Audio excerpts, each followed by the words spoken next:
Hello again, welcome back to Berlin and the PokerStars.net European Poker Tour.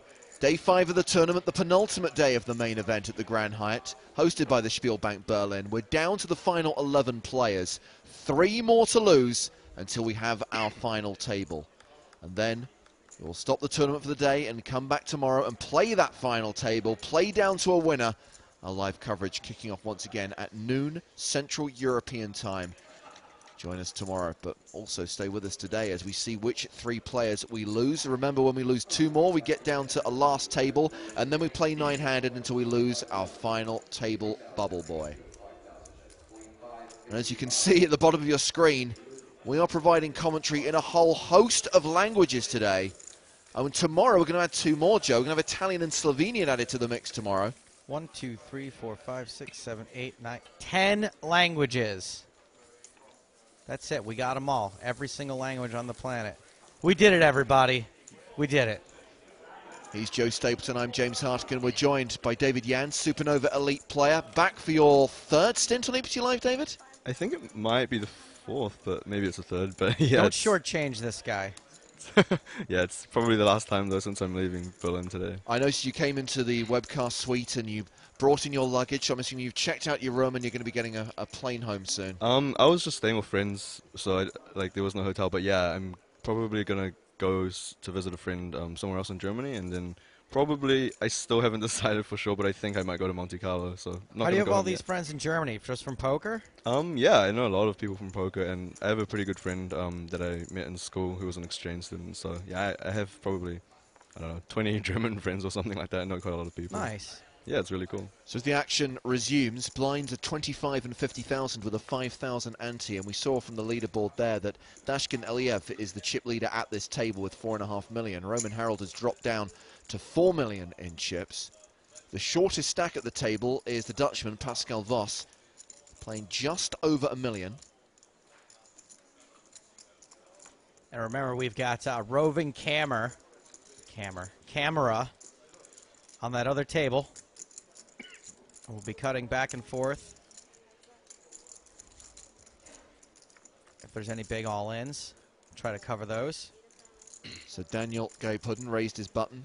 Calvin Anderson defended his big blind. Queen 8-4 flop with 2 diamonds. Now, we know Calvin's just raising super wide. Like, every time it's folded to him, he's just raising, no matter what, any 2 cards. Do we think that he's defending less wide than he is raising? I actually don't necessarily think so. I think it might even be pretty similar, and like his button range and his big blind calling range versus a button raise may be pretty similar, just because, I mean, it really depends on, you know, who the person who's raising is and what position they're raising from, because the later the position they raise from, the weaker their range is generally going to be. And of course it depends how good the player is as well. But in this particular case, I think he probably perceives the button to be less experienced, and because of that, I think he's going to expect himself to be able to outplay him a bit post-flop. So I think he's going to call really wide here, and I would be pretty surprised if he folded many suited hands at all, even something like 10-5 suited or something like that. Well, he check calls the flop for 110,000. Yeah, it's a the bet was really small. It was less than 1/3 pot, so I think he can call really wide here with all sorts of draws. He might call some gut shots with the intention of trying to maybe win the pot on a later street, and of course, like any pair as well. 3 of diamonds on the turn. Anderson checks again.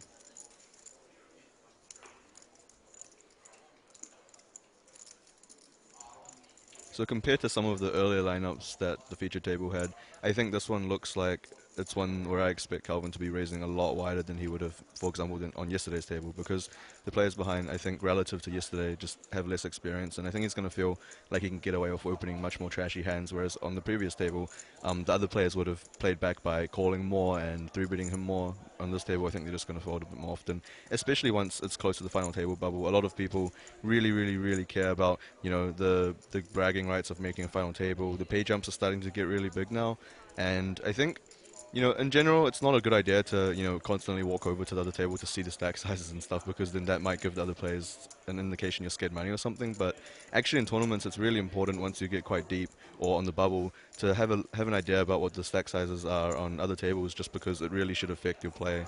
It's absolutely correct to play a bit more tight if there's a lot of short stacks and the pay jumps are kind of big, for example.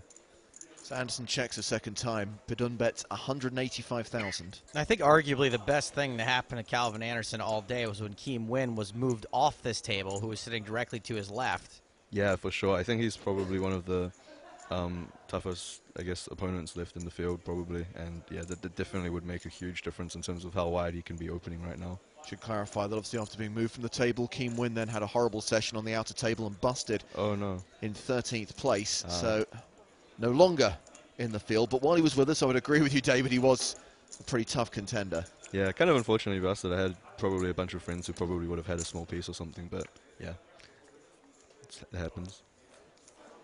Anderson once again check calls, and there's the 4 of spades on the river pairing the board. I mean, can you even eliminate a 4 from Anderson's range? I would say it's rather unlikely that he would call with like some sort of, blank 4 again on the turn, just because, he still has to face a river decision. Like very often when you think you have the best hand, and you're getting a good price, it's really tempting to call, but poker is a multi-street game, and it's really important on the flop, or even pre-flop, and on the turn, to consider the fact that you're going to have to face more bets on the turn or the river quite often. That's especially important when the opponent is really aggressive and maybe even capable of overbidding and things like that. But in this case, I don't believe, from just my experience playing with him, that the button is particularly likely to go too crazy, so I think he can probably peel a bit lighter than he would against other opponents. But I think he would often have a diamond in his hand if he had a 4. Check, check, king high flush. And obviously, Bedun couldn't eliminate a 4 from Anderson's range. Just checking the king high flush on the river. Yeah, that's a really, really, really conservative check. I mean, I don't blame him at all, especially, yeah, again, like I said, when the pay jumps are this big and stuff. But I think that was probably, I would have to say, a scared money check, I would think. That's a really, really clear value bet. And I think, yeah, you definitely have to value bet there. Even if you, regardless of if you're betting small or big or whatever, you definitely have to value bet that. I mean, Calvin can have worse flushes, he can have worse, he can have pairs, he can certainly randomly make a hero call, or if he had a flush, he's never folding, so...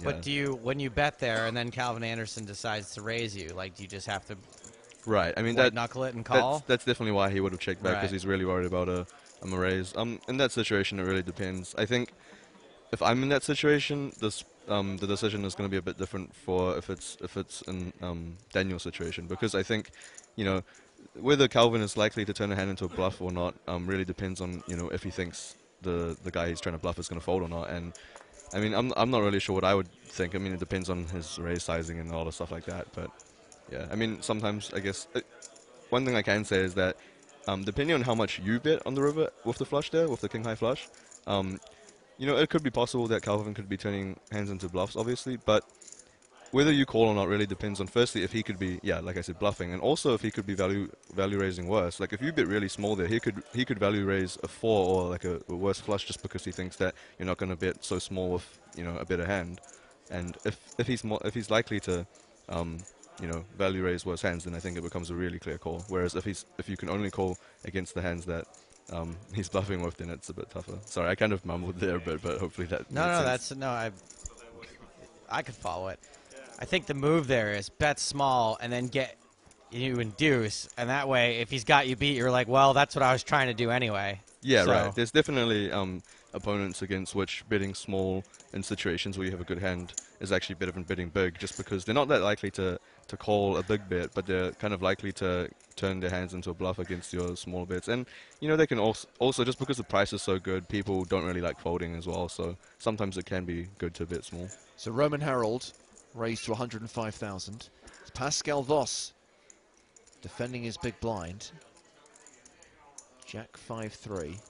So it's kind of a short effective stack to start the hand. It's about 20 big blinds, so a lot of players won't call like super wide there. But again, when the price is so good, I think there are also going to be players who will defend wide. I mean, I certainly don't imagine him to be folding any kind of Broadway or suited ace, for example, unless he thinks that the opener is super like tight, and I don't think that's the case with this particular villain. Yeah. Especially when he's got such a big stack as well.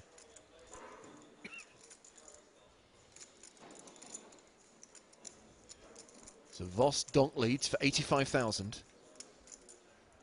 Yeah, this could be all sorts of... I mean, it's kind of hard to gauge exactly what it is. It could be anything from, something that's kind of strong, wanting to induce, or it could be something that's kind of weak, wanting to get information. It could be just a complete bluff. And Yeah, it's a pretty small bit, though. I tend to lean toward the weak information end of that for the most part. Right. I haven't seen how this guy has been playing, but yeah, I would, if without any other information at all, I would probably assume the same. Well, that is a raise. Yeah, I would expect most people to raise in the spot of Herald quite often, just because most people don't expect people to lead this board strong, because it's one that the preflop aggressor is almost always going to bet. So it doesn't, unless you're trying to level the other guy, it doesn't really make sense to lead here with, like, you know, a set of 5s or something like that. It's also kind of hard to be strong on this board. I mean, there's not a ton Right, of... exactly. Yeah, I mean, Damn. Jax is almost, sorry, go ahead. Yeah, well, there's, I mean, it's not like a lot of two-pair possibilities out there, so it's pretty much just sets that are strong. Yeah, and maybe like a Jack if he thinks he's if he thinks the opponent has a wide enough range. Yeah, I mean, Jacks would almost always be raised pre-flop with these stacks, I'd say, and even 5s and 3s could sometimes decide to go all in pre-flop just because it's only 20 big blinds. So Herald has made it 195,000. So we have had official confirmation that Lasse Christensen is actually Lasse Frost. Christensen was his middle name. So obviously we're keeping an eye on the main event. That's what we're following here on EPT Live, but plenty of side action here in Berlin, including that all-important 10K high roller tournament. Let's go down to the floor of the Grand Hyatt Ballroom and join staff writer from the PokerStars blog, Rick Dacey. Rick, take us around the room. Hello, chaps. Yeah, it's the 10K high roller here, and there's 21 players left from 140 that initially bought in, but only 16 get paid. And so if you look at this table right here, you can see that there's the likes of Aaron Lim, Max Likov, Igor Kurganev, who are all pretty well chipped up. Some shorter stacks, don't want to box them, but EPT winner, Yannick Rang, and Chris Brammer also there. Hey, Rick. Rick, just to Hello. let you know, we have you on speakerphone. You're on with me and James and David Yan, and also the world. Well, hello, and I'd like to say, David, some great commentating. You're showing the other two up perfectly. Who else is in the high roller, Rick? Well, unfortunately, you should have come to us a couple of minutes earlier, because just across the way, Artem Litvinov was giving Scott Seaver a little workout. They were doing some star jumps, some kind of arm presses. I'm not entirely sure, but it seems to be that the bigger the buy-in, the more kind of messing around that goes on. I think it's obviously people very relaxed at the poker table, but yeah. 5 or 6 more players to bust before the money, and a min payout is €22,000, but first prize over 400,000. I think 429,000 in fact. So that's a huge payout. We've had a couple of guys reporting live from the floor, so we will badger them and see what they've been thinking about the action. So Rich Ryan, the senior editor from Poker News. Hello, Rich. How you doing? Yeah, good, thanks. So who has impressed so far? Well, today Aaron Lim's really kind of dominated. He cracked the aces of both Paul Volpe and Mike McDonald. McDonald, it was like a 7-high board where Lim had queens, turned to queen, made a set, knocked McDonald out. With Paul Volpe, Volpe was all in short with aces. Lim made the call with king-queen, flopped the set, but it was an ace-10 X board, jack on the turn, so a straight Broadway for Lim. And there goes Paul Volpe. So he's jumped up the charts today thus far. Sure, but Lim's a player with quite a lot of results of late. I believe he won APPT Seoul. How important is form and confidence in these kind of events? Oh yeah, when your moves are working. He also won one of the first bracelets over in Melbourne during the World Series of Poker Asia Pacific. You know, when your moves are working, when you trust your reads and things like that, it all comes natural. So obviously he spun it up today. He's feeling confident, and I mean, with the tough players in this field, you have to have confidence in order to execute the plan that you want to make. Sure. And who else? I heard Gautam Sabharwal had a big play earlier on. Could you tell us more about that? So Gautam Sabharwal and his friend Kamal Charoria were actually heads up on a king-queen X board, 2 diamonds. Gautam called the all-in with Jack 9 of diamonds against the king-queen of Charoria. The turn was the 10 of diamonds, giving him a straight flush, and just for the needle, queen of hearts on the river to give a meaningless full house to Charoria. And now he's spun it up to 550 now, and he also just finished 5th in the EPT London high roller. Okay, if you were a betting man, You probably are. But who would be your pick out of this final 21 to take the trophy down? Well, it's hard to not like Igor Kurganov. He also just won a big pot off of Team Pro Max Lykov, where he flopped 2-pair against Lykov's pair of aces. A lot of betting action on the flop. Lykov kind of made a hero call with ace-3, and the 2-pair held.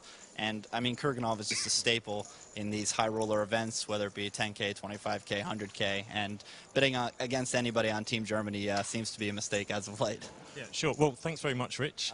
I'll leave you to get back to the reporting. Now, you may have been talking about this earlier, guys, but two of the main stalwarts of high rollers and super high rollers, Phil Grissom and Tobias Renkemeyer, aren't actually playing this event because they're actually involved in a huge cash game just across the way. And I think we can expect a lot of events like that to be taking place in Monaco in a couple of weeks. So it's going to be fun, not just tournaments, but huge cash games too. Now, Rick, have you heard about how great the rake is for the cash games in Monaco? My God, you are great at teeing these things up. I believe it's just 3% and a relatively low cap across the different buy-in levels. Yeah, That's it's just incredible. just But Rick, amazing. who's dealing the games? I believe it is EPT dealers being run by the EPT for the very first time. What? Unbelievable. Rick, What indeed? one last question about the high roller, actually. You know, the high rollers these days, they kind of have like these little factions. You know, you've got the Scott Seaver, Steve O'Dwyer faction, and then the Phil Sure. Gruesome, Igor Kurganov faction, and then the French-Canadian faction. Who's faring the best of those sort of little teams that we see in the high rollers? Which one of those three factions is doing the best in the high roller? I'm going to cast my eyes for a very quick one. I would say it is currently the American faction. Yes. However, the British faction are still in there with James Mitchell and Chris Brammer. Both Boom. relatively short, Boom. but you can spin up from anything, really. Sure can. Thanks very much, Rick Dacey. We appreciate it. We'll check in with you later or not. We'll figure it out. Okay, guys. See you later.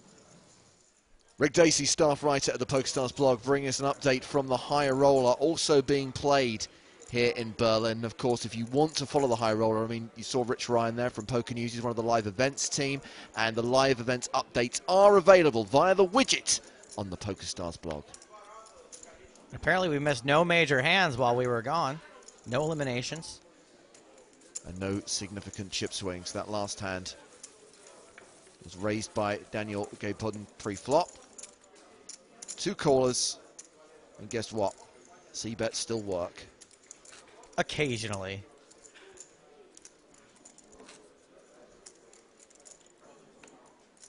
Checking it down is the new C-bet. I don't know if you guys heard. Those of you who are late to the party, those of you just joining us on EPT Live, wondering what's happened so far today, again, I would direct you to the PokerStars blog. A couple of key eliminations, a couple of names that you will recognise. In fact, they're on the screen now. Kevin Stanny, our last remaining potential two-time champion. He was the first man out today. And then we lost Olivier Bousquet, a previous runner-up on the EPT. He went out in 15th, collecting 33,000 euros.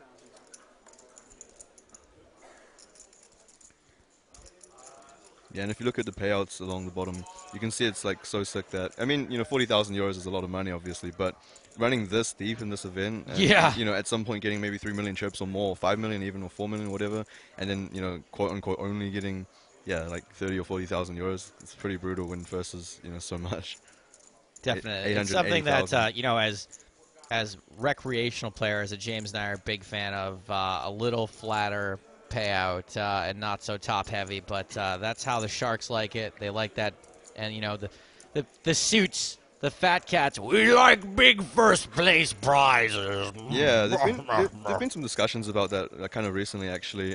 Some of it was about like the online tournaments and PokerStars, and some people were just arguing that slightly flatter payout structures is better for, I mean, especially recreational players, because they're going to have a better experience. You know, just they're going to cash more often, and it's also kind of lower variance for yeah, just like pros, because I mean, of course it's like great to win and win so much money, but then at the same time, you know, how often are you going to win? Not everyone's blessed with the luck to be able to win the Sunday Million, you know.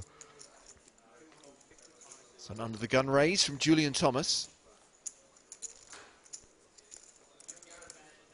3-bet by Harold in the small blizzle.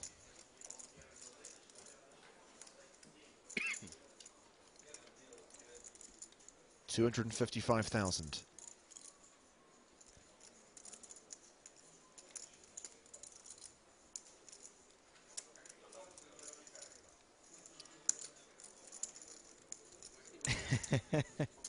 He just wanted one last moment with those chips before he gave them up.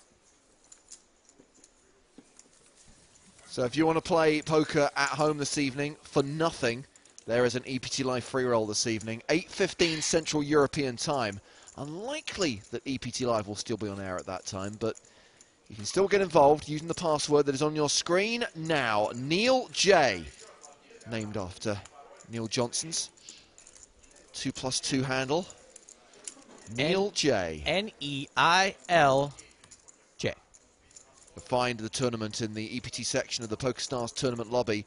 4,200 players have registered so far. It'll max out when we hit 30,000 runners. So plenty of time, but best to get in there quickly.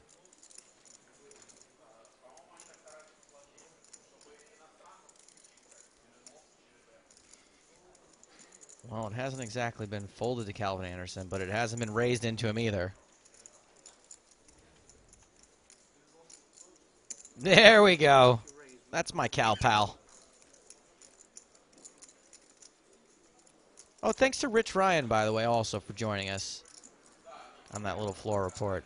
I think that's going to help. I think a lot of the kids at home are going to like those little hand recaps. Yeah, some pretty sick players left in the field. It's pretty, yeah, it's pretty cool.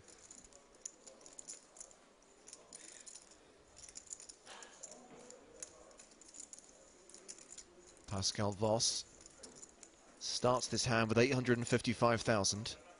He's the shortest stack at the table. I think he's going to consider maybe going all in now. He's probably just counting and working it out. I mean, he could be acting if he's got a good hand, but he could also have something like ace-queen or ace-jack, or even worse, or you know, a pair, maybe like a low or medium pair, which he's just deciding if he thinks he's got enough fold equity or not.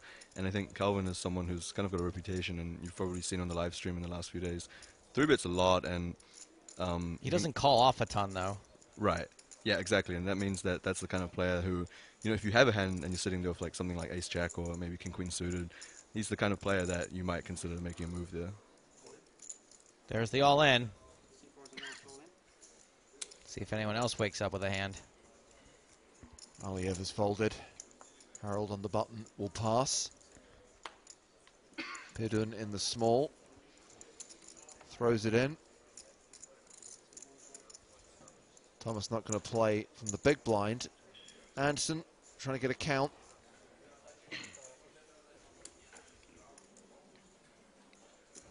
So unless he's acting here, which he could be, I think he might have just like a hand like ace-jack or something, which he decided to 3-bet. And now, given the fact that Voss is kind of short, he's deciding whether, you know, he's basically got enough equity off his hand to call it off. It's for about half a stack.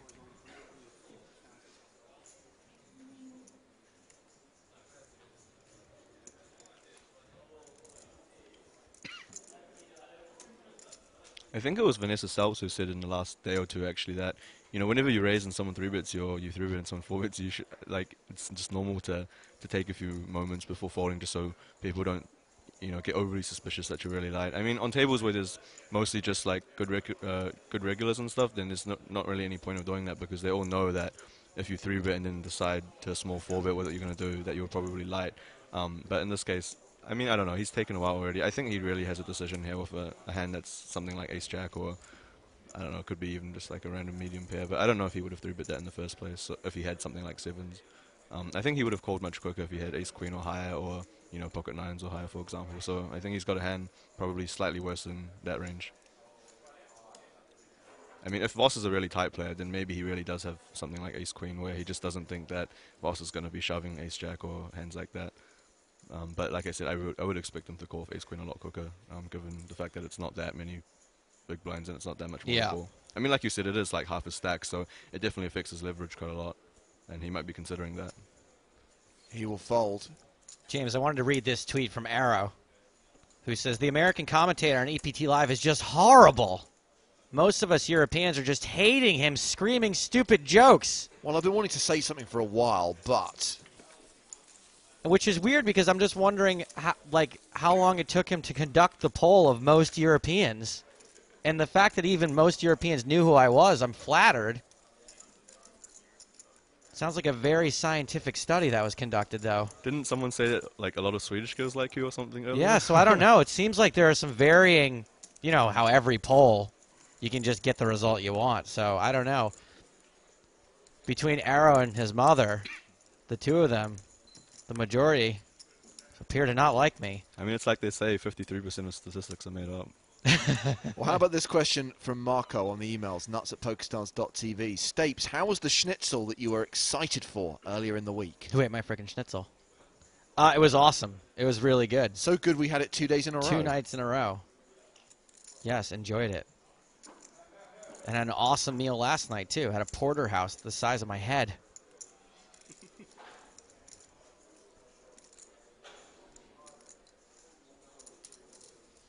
Oh, sorry, I forgot to scream that joke.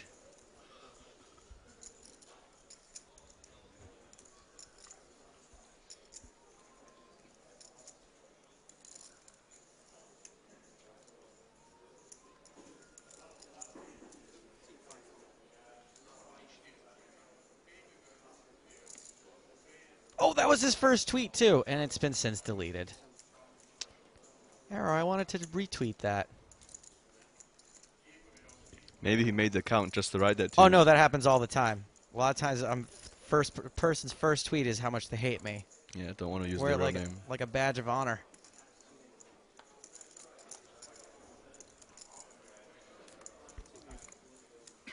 Connor Lynch says, what about giving me a mention on EPT Live?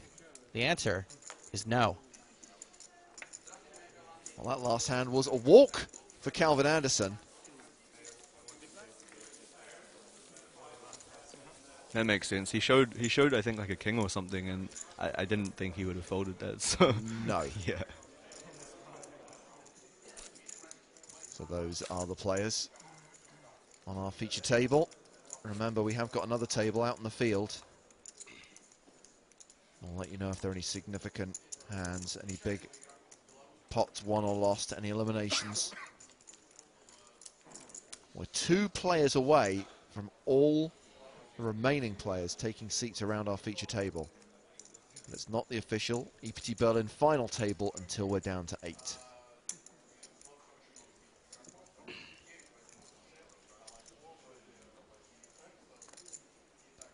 By the way, I don't know whether you noticed there, Joe, but when you asked Rick Dacey which of the factions is doing particularly well in the high roller, and Yeah. Rick obviously singled out the Americans and the Brits, the Russians, not happy. Oh, really? Well, considering that virtually every single player they name-checked there was Russian, I think they kind of felt that their guys deserved a bit more Yeah, I love. probably should have included the Russian faction, honestly.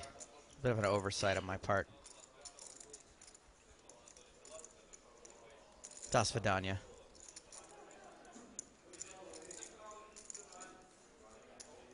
Harold raising to 105,000. Calvin Anderson does not call or 3-bet from the small blind. And Pascal Voss will fold as well. One of those rare raise and take it hands that we've not seen much of today.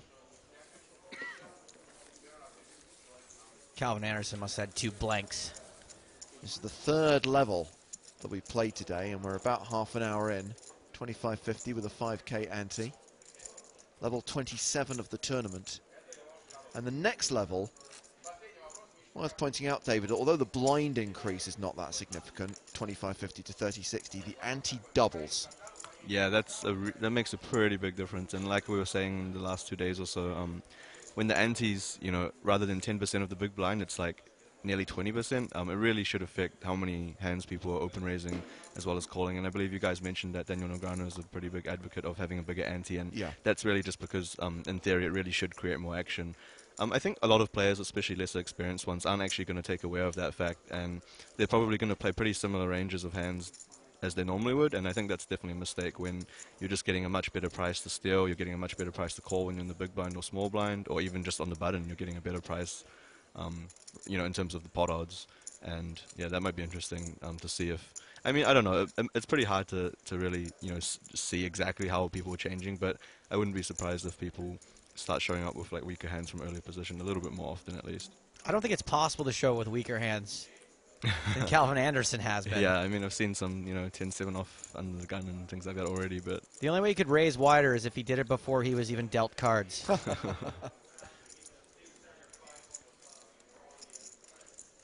I mean, arguably, that might still be the same range, because that just means he's opening any 2 cards, right? Right, exactly. All right, quiet. So 30% of the starting field was German. Over half the remaining field is German. So the home nation putting in a good showing. With 11 players remaining, one of the Germans, Roman Harold, has raised here, and under the gun raised to 105,000. Lashkin Aliyev defends his big blind. So they see a flop, Jack 3-3 with 2 clubs.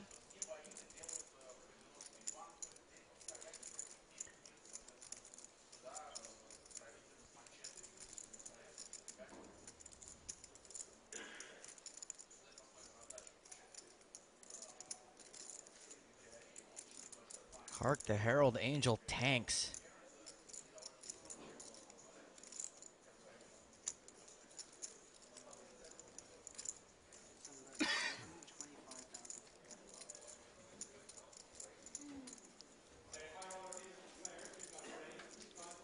Lewis Heald is onto you, Stapes. Says, yeah, I get it. Highlighting the hater troll tweets to get some ego boosters in reply. I'm onto you. Hashtag Stapes fanboy. It's not exactly that. I will say that's an added bonus. Of it. But really more what it is, if you leave me an opening like saying most Europeans don't like me, I'm probably going to pounce on that because there's plenty of hater, trust me, plenty of hater tweets I don't read.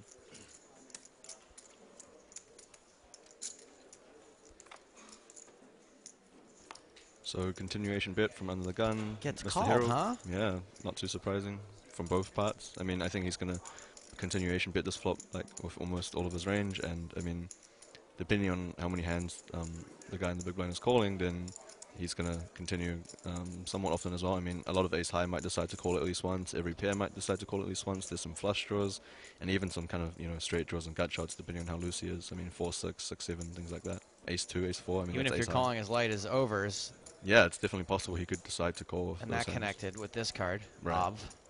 Yeah, and the ones that didn't connect kind of have a gut shot now if they're overcard. So ace queen and ace 10, I guess, which isn't really an overcard. Right, but hands that maybe would have been good to begin with now have Yeah, even right. more equity. Right.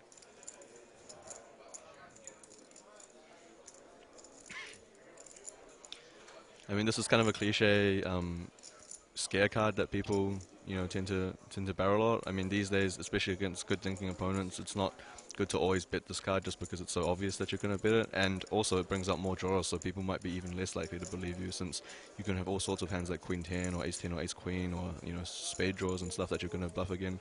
That being said, just because there are so many draws that Harold could have, it doesn't mean that the big blind should be calling really wide with hands like 5-6 bluff catches, because I mean, again, Hold'em is a 3-street game, and you really have to consider the very likely possibility that Harold's going to bet again on the river, and he could bet kind of big as well. And there's so many rivers that you just get into such a ugly guessing game when if a queen comes, if a 10 comes, if a ace comes, if a spade comes, if a club comes. I mean, that's like half the deck or I something. mean, that's something you have to think about. That okay, let's say I am ahead right now. There's a really good chance that some horrible card's going to come for me on the river. Exactly, and even if it doesn't, you're going to be facing a big bet. yeah, right, exactly.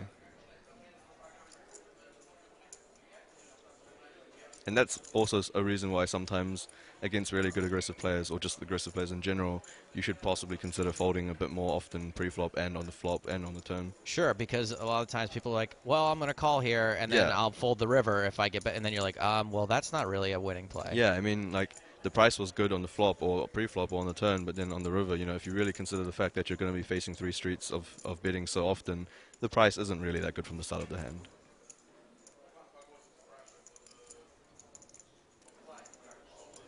It's a 3-street game. Remember that. David Yen said that. Y'all remember it. Write it down in your little notebooks. I mean, sometimes we wish there was an ocean card when we don't, when we don't hit the river, but unfortunately, no. I wish there was just a way to stop the cards from being dealt from the flop onward. I think there's too many streets.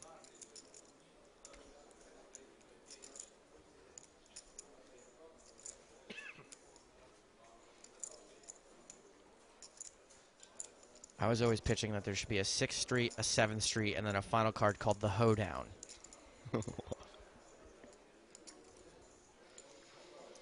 Aaliyah folds to the bet of 265,000. Christian asked a really good question on on Twitter, on James. Yeah, he does. If you guys guess, how long will the final table be played? 8 to 10 hours. I take the over on that, Christian. We were talking about this earlier. Well, it depends, I think is really the answer, because it depends how long today takes. That is true. Assuming that we lose 3 players in the next, say, 1.5 to 2 levels, I'm still going to throw it out there that we will have 12 hours. A final table take the better part of 12 hours to play out.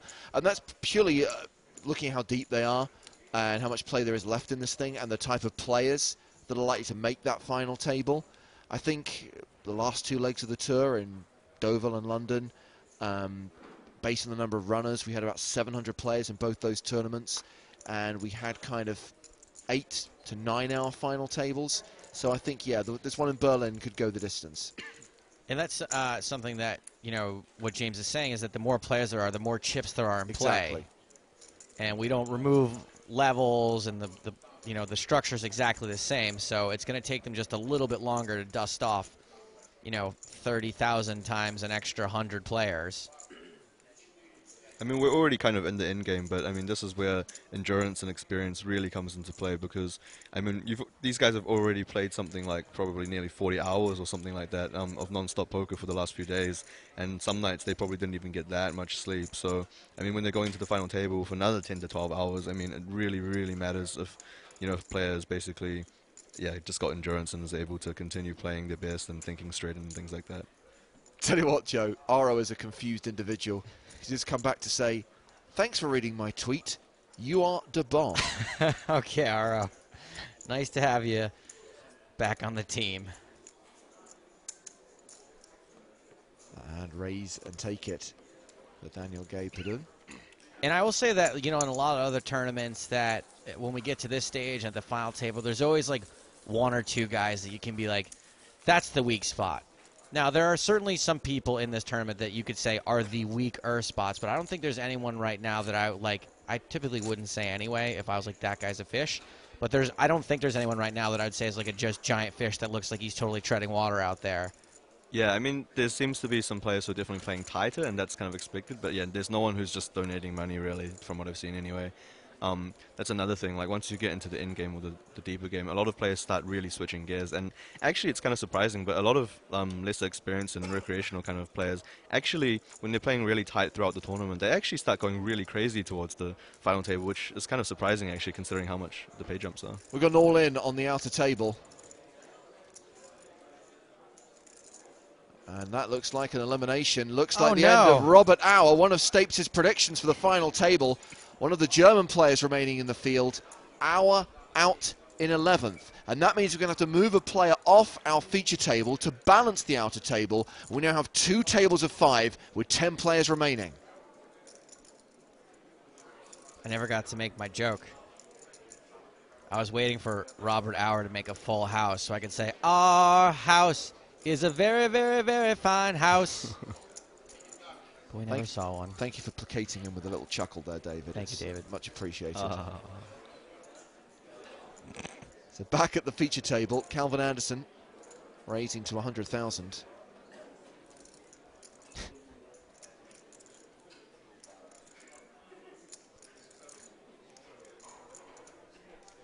This backhanded compliment got a chuckle out of me. Ben says, I was never a fan of Stapes when I first heard him, but like chlamydia, he is very infectious, and I have grown to love him and James. Really? Really? I'm glad that you got lumped in there at least. Yeah, I always love being included in a tweet about chlamydia.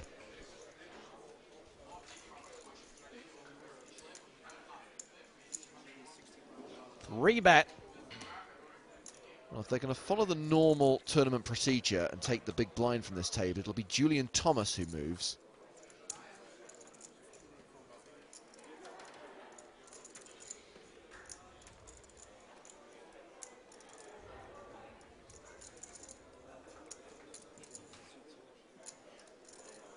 Maybe he wears sunglasses so that he can, like, no one sees him rolling his eyes in this situation because he knows he has to fold.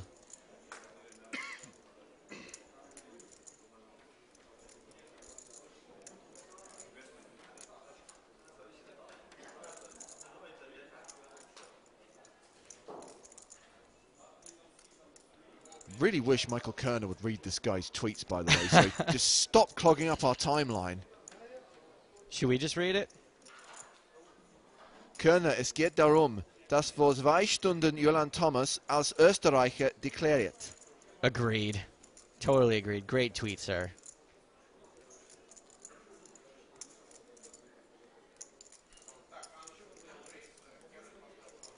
I know some German words, but I don't think those are any of them. This guy is basically insinuating that Julian Thomas is incorrectly being identified as an Austrian player when he is in fact German. Oh, Österreich, yeah, that's Austrian, yeah, I know Yes. that. Hashtag OMG.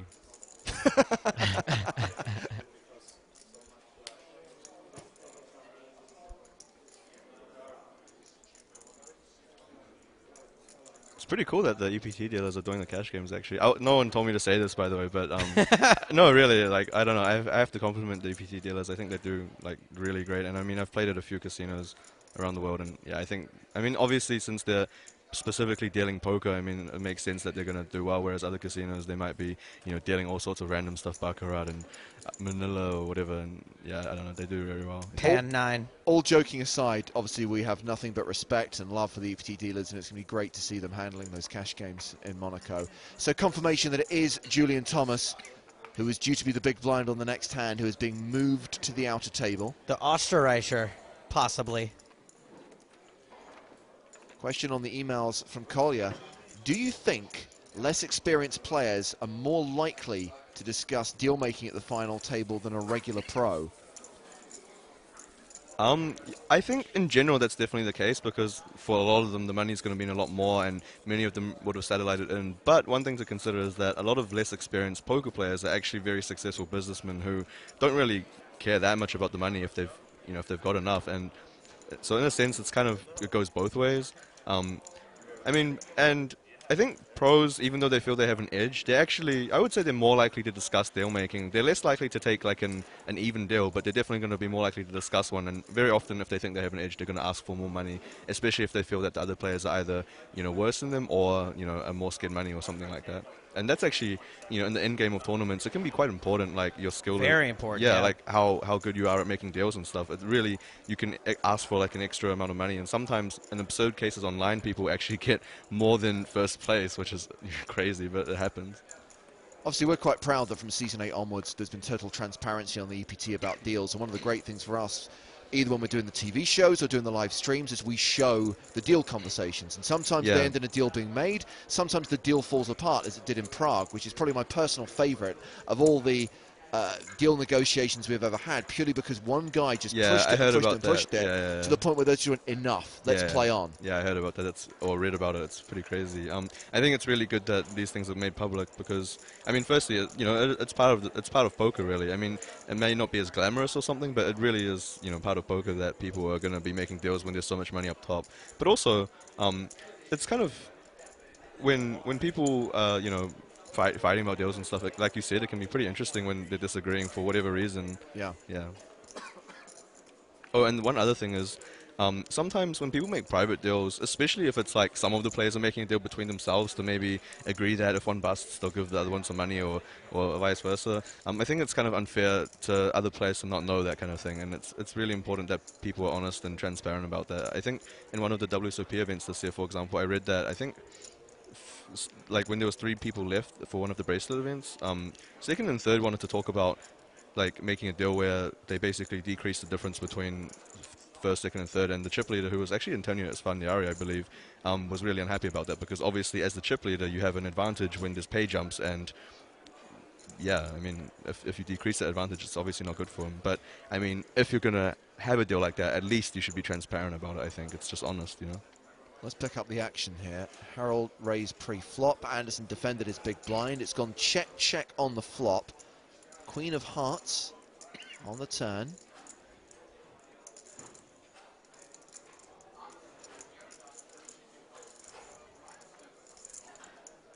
It's a fairly dry flop, so I think Harold can bet kind of often, but against a player like Calvin, he might decide to sometimes make a check raise or maybe call some air, and it puts him in kind of bad spot with a lot of his hands, so there's definitely a chance he's checking back here, either with air, which decides to give up or reevaluate, or maybe some medium showdown value. And you know, it definitely makes sense to check back a set here, just because there's no scare cards and the stacks are kind of shallow, so it's not too hard to get all the money in by the river anyway. I mean, now the queen is, you know, came on the turn, so it's kind of unlikely. But I mean, checking back a hand as strong as, you know, queen's full would, I mean, sorry, top set would have made sense on the flop, just because when you've got both the queen, when you've got two queens and there's one on the board, it's just really hard for the other guy to really have a hand that can continue. So Anderson now leading the turn. By the way, Lasse Frost, the Danish player at the outer table, formerly known as Lasse Christensen, Niels tells us that his plan was to come to Berlin and play a live satellite. Didn't get a seat that way, so decided to sell a few percentage points and bought in anyway. It has worked out for him. It's unfortunate that he added the fact that he sold a few percent, otherwise we could make fun of him for being a degen. He's guaranteed at least 56,000 euros now. He was going to try to satellite in, but instead he went to a payday loan center.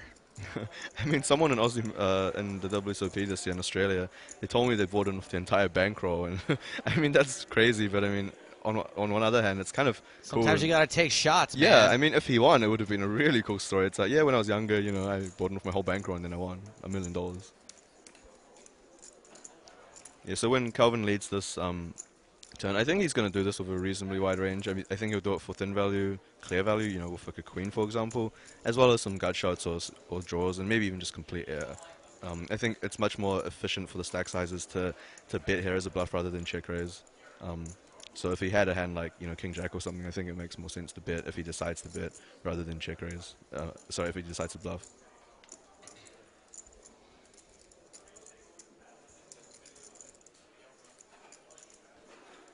Last time these two were in this situation, they both turned up with the top full house.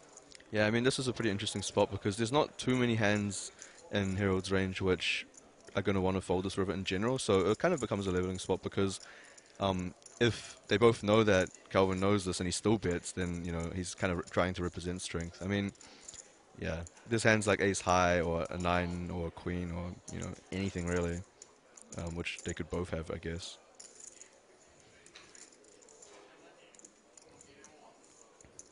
Anderson's got just over a pot-sized bet left behind. Yeah, it looks like a pretty big bet. And I think this is a bomb. Yeah, I think it makes sense to bet pretty big here when you're betting at all, because you're going to have, probably, depending on the player, you're going to have some bluffs, and you're going to have some hands which could be chopping with the hands you're trying to get to fold. So, for example, if Calvin has ace high, it's actually not unreasonable to bet big here as a bluff, trying to get Herald to also fold ace high, because when someone folds a chop, it's actually a good result for you, obviously.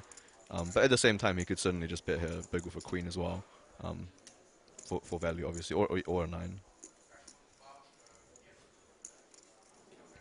Is he ever trying to bluff him off a chop here? Yeah, but I mean, I don't expect him to ever fold like a 9, so if he's bluffing for, like, trying to get him to fold a chop, it would just be with ace high, I would say. Right.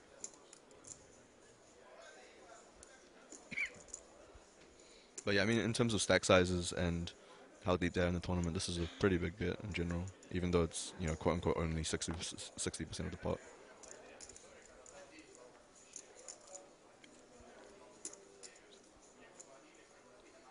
Maybe more like 65% actually, but yeah. And he does fold.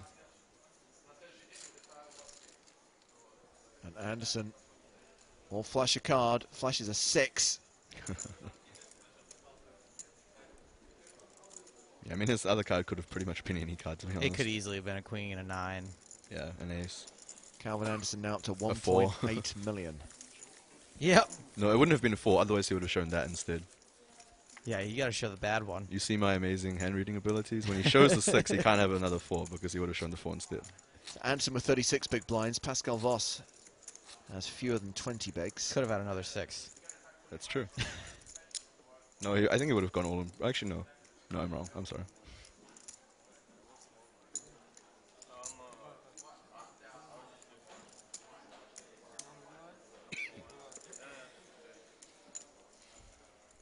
So back to the action at our feature table.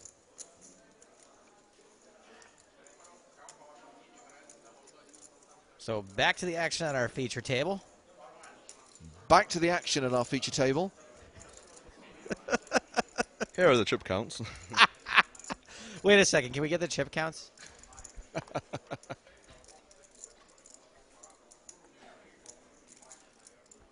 By the way, our graphics guy has got, what, 6 monitors in front of him? He's a multi-screening machine. 4 of them are pornography.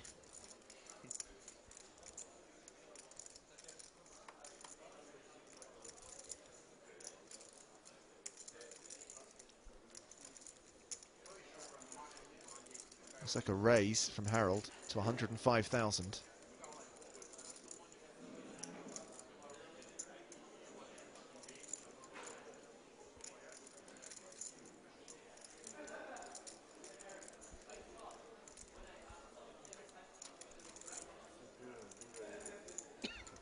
And there's a 3-bet from Anderson. And as we've seen, yesterday and probably today as well, he likes his 3-bet a lot from all the positions, really. So I wouldn't be surprised if he was light here. I mean, obviously, I wouldn't be surprised if he had value here either. Maybe I wouldn't. 260,000.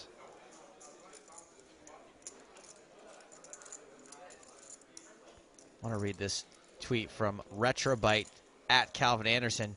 Get the cheese, kid. I like that. That can only be said with an American accent, by the way. Yeah. I'm just going to give you an example. Get the cheese, kid. See what I mean? Doesn't work. It just doesn't work.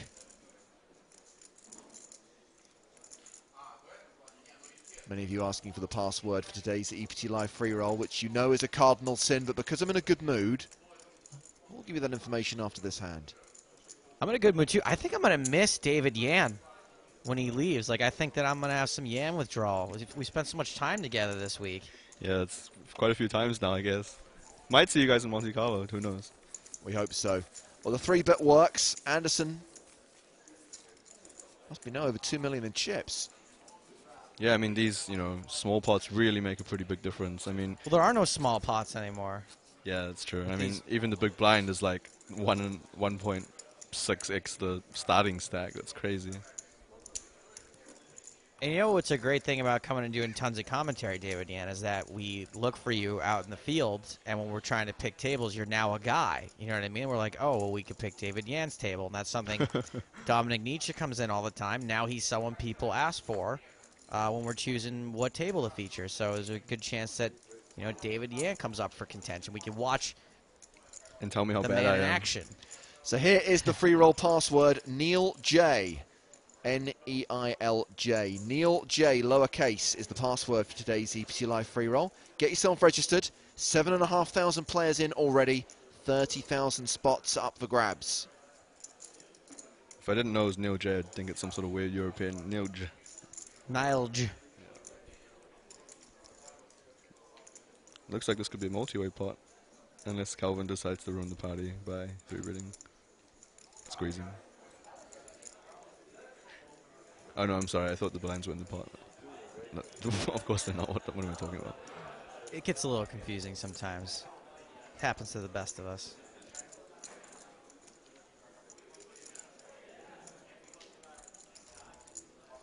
So this is a raise from Padoon.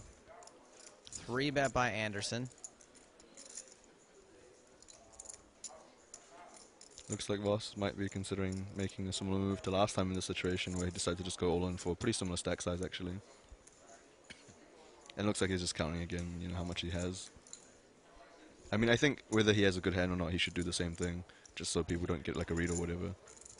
But he could certainly be considering making kind of a move here with like a hand like similar to last time, really, ace-jack or, a medium pair. Basically a hand that you don't really want a call with, but if you do get called, you have a decent chance to still win the hand. Especially against someone like Calvin, who's probably going to have, hands like ace-jack and stuff himself, which might decide to call it off just because it's a pretty decent price.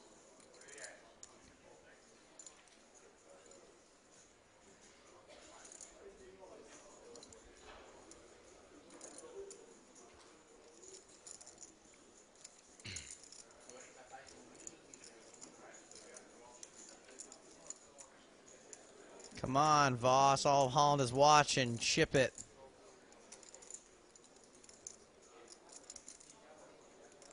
Did you hear Marcel's translation of the word Voss into English? I don't think I did. Fox. And I had to clarify it because obviously when Marcel says that word, it might be misinterpreted. Stupider like a fox.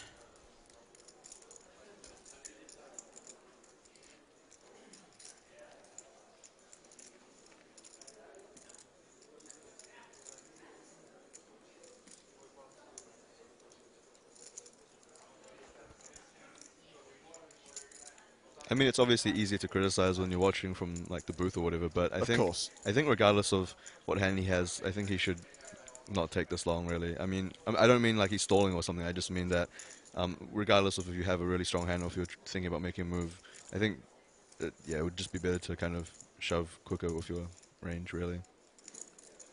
I mean, of course, he could be. How does it? I can understand why it can hurt you if you're gonna make a move with a weak hand.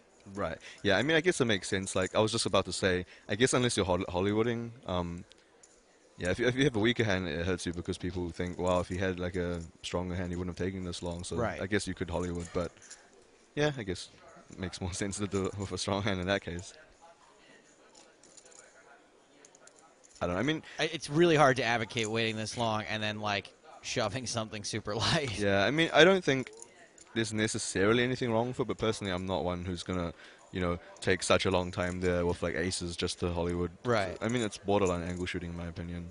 I mean, if it's a tougher spot where you genuinely would think a long time with a lot of hands, then it's fine. But in a spot like this where, it's really just like a shove for like 18 big blinds or something like that, I wouldn't really. I think, yeah, taking a long time just to act isn't a good idea. Well, he has moved all in, and Daniel Gay-Padun, who of course was the original raiser, wants to check what Anderson is playing. Yeah, based on what I know about this player, I think he really has a decision here. I don't think he's asking just to protect his image from his raise. Padun does have them both covered. Well, he elects to fold. What's Anderson going to do?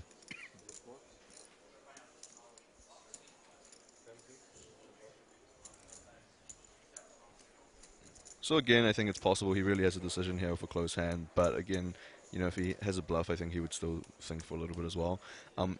One reason I particularly say that I think it's not that likely he has a decision is because when Voss was taking so long to shove, I'm sure he must have considered the fact that, if he shoves, it's this much for me to call, can I call or not? So I think he would have already thought about the decision before it got back to him. Is this the standard situation where your calling range is like 9s plus? Yeah, I mean, again, it really depends on how Pascal's been playing, because even though it's only 18 big blinds, like, some people are really tight there, especially with the big pay jumps, and some people are going to make a move with anything like pocket 2s and higher. So, depending on the player, it could be correct to call with pocket 5s or higher, or, against some really tight people, 9s or even 10s or something might be kind of close. But I think Calvin, I really would be really surprised if he was thinking this long here with like 9s. So I think if he's either got like a medium pair if he decides to 3-bet it, or he's got some sort of like good Broadway, or maybe ace jack or ace 10 or like ace 8 suited or even something like that. And when I say good Broadway, I mean maybe a hand like king queen suited or so. Or king queen offsuit, I guess. King jack suited. And your calling range? My calling range? Personally, yeah. Yeah, again, it really depends against Pascal. Just from what I've seen, I guess like most pairs that I decide to 3-bet, I would call it off. And I mean, I guess most decent aces, I would have called it off. Well, there is the call. And I don't think Pascal... He had pocket 4s, plus Pascal had pocket 4s. That doesn't look like a pair. Yeah, it looks like some sort of suited connector, actually. If he's got 2 overcards, he's not like a genius. Wow. He has got 2 overcards. Oh, boy. Jeepers. Yeah, I mean, I guess he was just doing a calculation of, like, how much equity he thinks he has against a really wide range. I mean, like I said earlier, this kid is a sicko. I mean, I don't think he would have put him on, like, 4 specifically. I just think he would have been like, well, if he's got an ace, like ace jack or something, I still have a lot of equity and the price was pretty good. But I guess he could just say, yeah, I knew he had pocket 4s and I knew I'm, flipping. What a sick bleep. It's more ridiculous. King of hearts for a sweat. I think Voss is just thinking, F you, man. Like, This is so gross too. If he catches a 10 or a 5 here. yeah, that's true. This is so gross. I mean, if he really thinks it's close based on the math he did, it might make sense to fold. It's a 4, so to protect your image. And set for Voss as he doubles up. Yep. And that really changed. Please do me a favor and explain what you're saying. Like by the math gave him.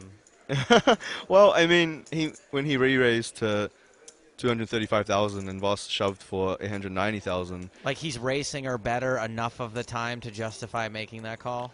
I mean, I don't think so. I think it's definitely a fold, but I mean... But that's what he thinks? Yeah, or I mean, thought? I wouldn't say he thinks he's racing or better enough of the time. I just think, in general, he thinks he's behind for sure, but he Yeah. doesn't think he's behind by enough to fold. So, I mean, it would cost like 750,000 to call, and the pot would be like 2 million. So, based on pure like chip EV, so that's ignoring the fact that there's payout jumps in ICM, he needs about like 35%, I guess, to call against his range, and you know, depending on... Well, he had it.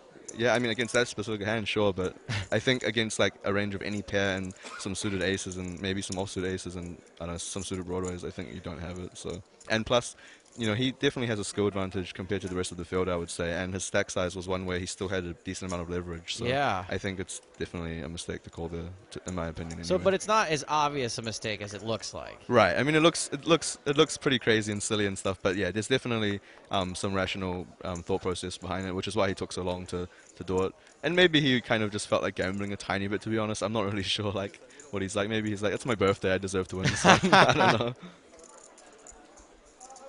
It's my birthday and I'll call if I want to. That was wild. But it was suited, says Daniel Pedersen. It was. And Vincent Torre says, what a great move of Pascal Voss. Proud to be Dutch. Was it a great I move? don't know if shoving with a pair and having it hold up is a great move. But All I would say, and I think you highlighted this when Pascal Voss was in the tank. never was mind, that I meant it's brilliant. He doubled up. What am I talking about? No, but the longer he was thinking about it, the more he betrayed the fact that he wasn't that strong. Yeah, I mean, again, you know, some people will Hollywood in that spot. Personally, I don't really like the idea of doing that, just because I think it's borderline angle shooting. So, yeah, I mean, I'm not sure about this particular player, but usually when people think for that long in a spot with that kind of stack size and their lesser experience, I would say there's a decent chance that they have a marginal hand or a close decision, and yeah. I think you can maybe discount some strong hands. But again, you know, some players will definitely just think that long of aces trying to pretend they're weak or whatever.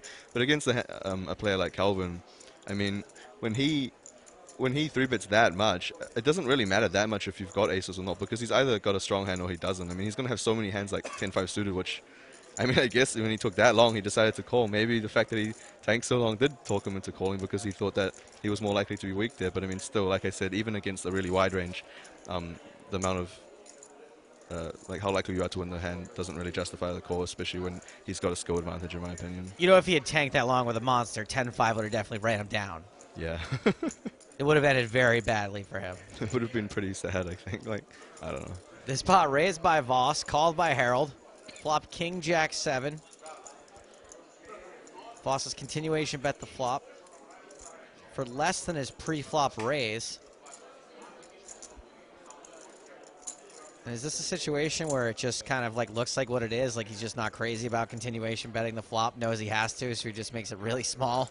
Yeah, I mean, I'm not really sure, to be honest. I mean, people just continuation bet so small in tournaments. And in some spots it's definitely correct, to others it's not. But, yeah, I mean, he can do it with the wide range, both bluffs and just, you know, jack, a 7, a king. He can do it with anything, really, if he decides to bet. And to be honest, depending on how the other player's responding, you know, you could bet the sizing of your entire range just because you get such a good price, you know, on your bluff when you're bluffing, and when you've got a hand, you know, it doesn't really matter how much you bet. Right.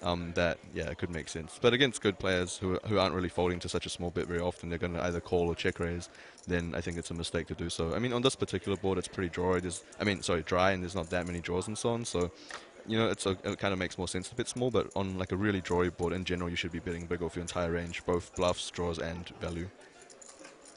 This one does slow down on the turn. Check, check. But yeah, I definitely think that the shove from Voss was like a pretty good spot. He's going to have a lot of equity when called. I mean, he obviously doesn't expect to get called by 10-5. Kind of mandatory, right? With Yeah, this stuff? I agree, yeah. I mean, he doesn't expect to get called by hands like 10-5 suited or something often, but I mean, he's going to get called by, you know, ace king, ace queen, ace jack, ace 10, ace 9, things like that. Maybe king queen suited, and all of these hands, you know, he's basically flipping with. And of course, he does expect that Calvin's going to fold a lot of the time, because Calvin, again, as you guys have seen, he 3-bets a lot of hands. Right, and that's one of the times you would have expected to get a fold. Right, exactly, especially when he has that hand. Yeah, I mean, I don't know, it's pretty crazy. And the Twitter, I think, is finally just caught up with what they just saw. So when this hand is over, we can cover some of these. It's Been checked to Voss a third time.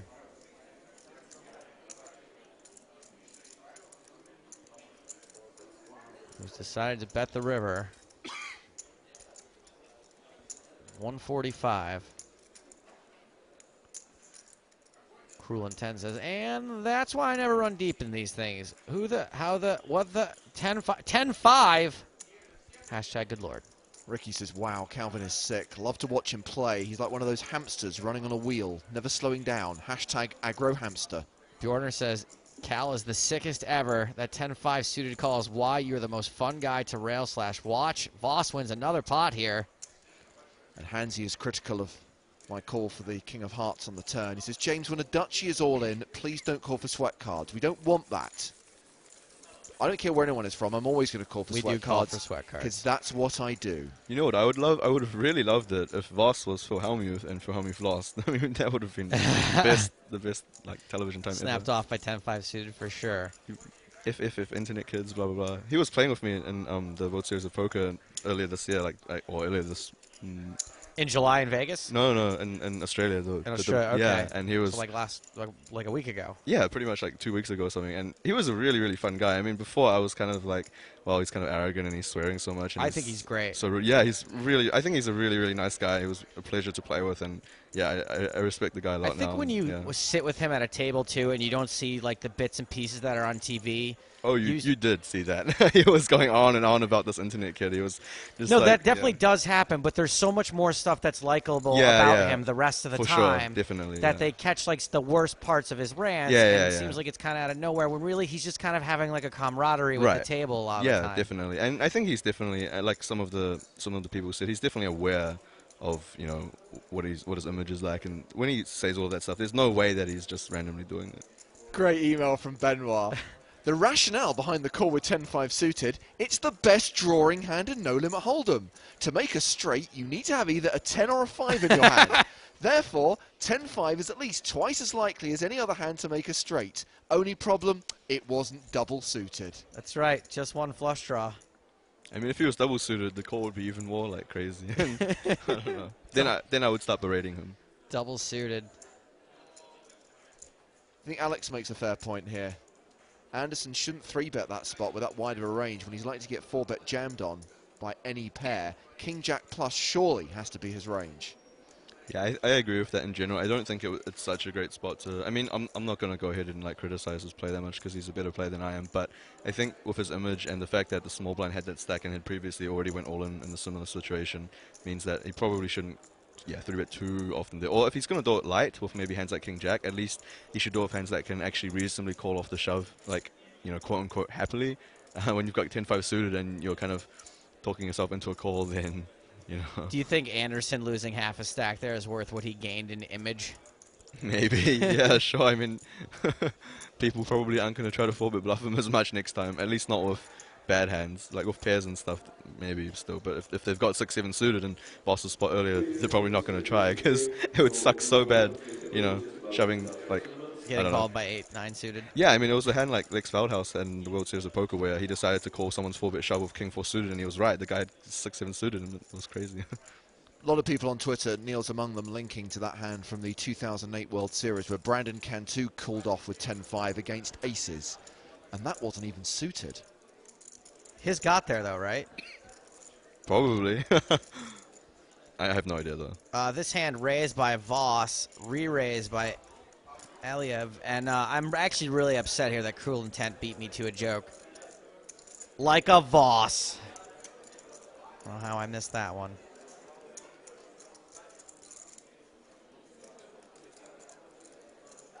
Robert says, ain't no one going to shove light on Anderson now.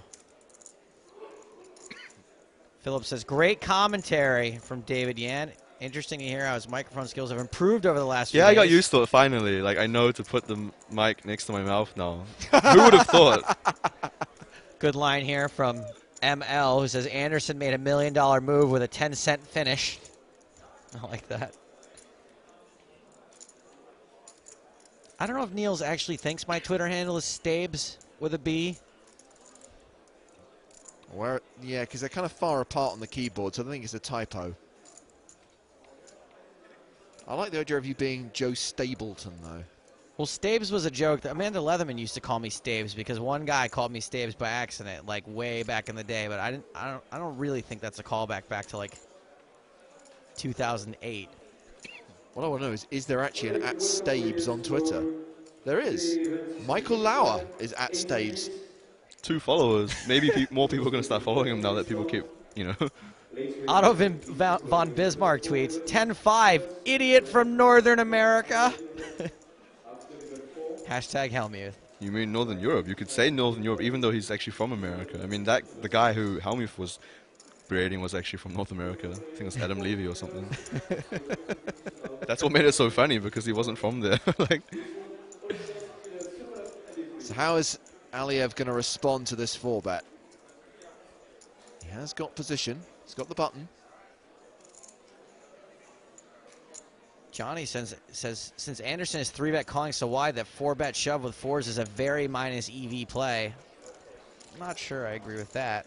I mean, that's not really true unless you specifically think he's going to 3-bet every single, you know, like pair. So, for example, if you think he's going to 3-bet 5s and higher, which I don't necessarily agree with, I think there's a decent chance he just calls off hands like 7s or something, and not many random overcards, then yeah, it's going to be pretty minus EV. But the thing is, Calvin's going to be 3-betting so many hands that he's actually going to be folding. I mean, yeah, okay, if he's calling 10-5 suited, he's probably not folding much, but, I mean, you would expect. But we didn't know that until exactly. now. We don't know how late he's calling off. Exactly, yeah. We wouldn't expect him to call so many of those bluffs, like if he had 6-7 suited or 10-5 suited or Jack-3 suited or something. So a lot of the time what's actually going to happen when Voss shoves is Calvin's just going to fold and he's going to pick up the dead money. And when his stack was only 900,000 to start the hand, you know, picking up the dead money of like 300,000 adds like a third to your stack with no showdown like a ton of the time. And when you do get called, you have really good equity of pocket 4s against such a wide range. You're going to have at least a 40% chance to win the hand or something like that. This hand, by the way, was 4-bet before the flop. Voss continues. And Aliev folds. He called the 4-bet in position. As people do these days. Oh, did he show a king? I think Voss showed a king there, and it was a king-high flop. Hey, look, guys, I wasn't bluffing, even though my kicker was like a deuce. Voss up to 2.6 million now. Like a Voss. Thank you, Cruel Intent. Anderson, the low man at the table, with around $1 million in chips. Average stack at this point, 2.7 million.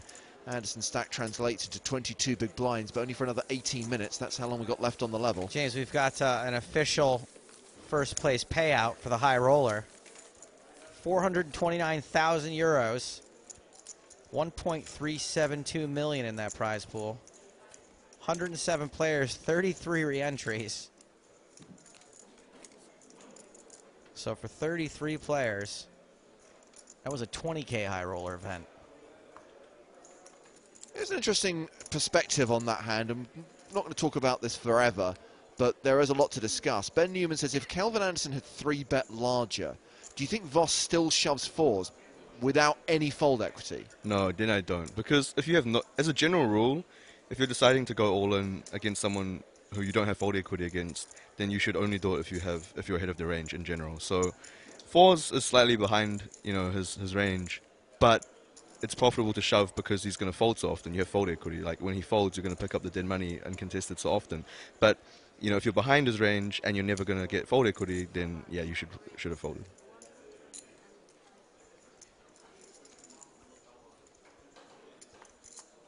I'm going to take a look at the outer table after this hand.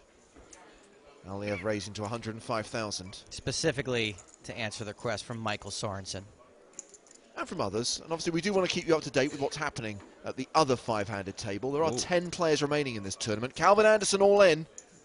Anderson shoving over the top of Aliev's open. 21 big blinds or so. 21.6 to be precise. Wasn't a snap call. From what I've seen, this he seems like the kind of player who would probably take a little bit of time with any hand, really, which is fair enough. I mean, I don't, you know, criticize that at all. I think even if he's got a hand as strong as like Ace-Jack or something, or even Ace-Queen maybe, he might want to consider the fact that, you know, there's so much money at stake and he's got a really good stack now, and even if he just folds a few hands, you know, he can jump up the pay ladder by like 50,000 euros or more.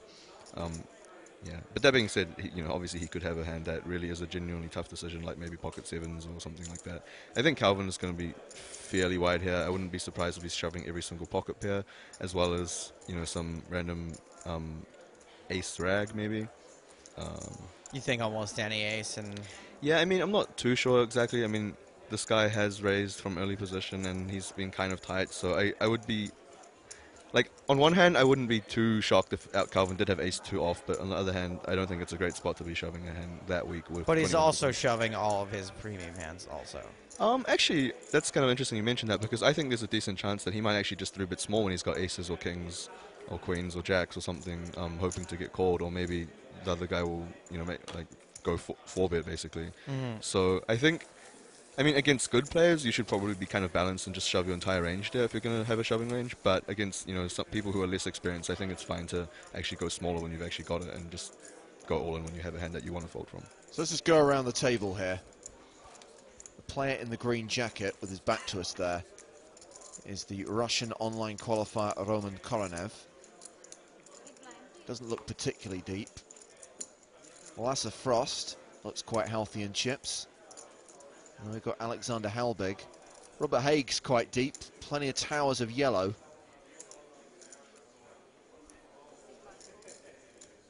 And then we've got Julian in the 8 seat. No major swings for him by the looks of things since we last saw him when he was on our feature table. He's managed to stay out of the way, I guess.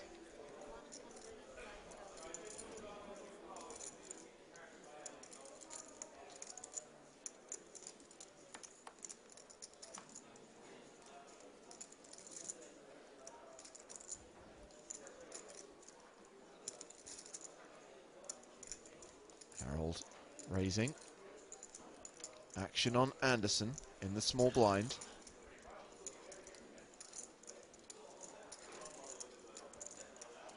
He's got kind of a lot of chips here, but I wouldn't be too shocked if he shoves again.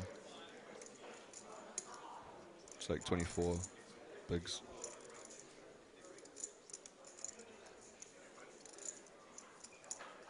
Guess he's just counting how much he's got to figure out whether he can shove, or maybe he might decide to 3-bet.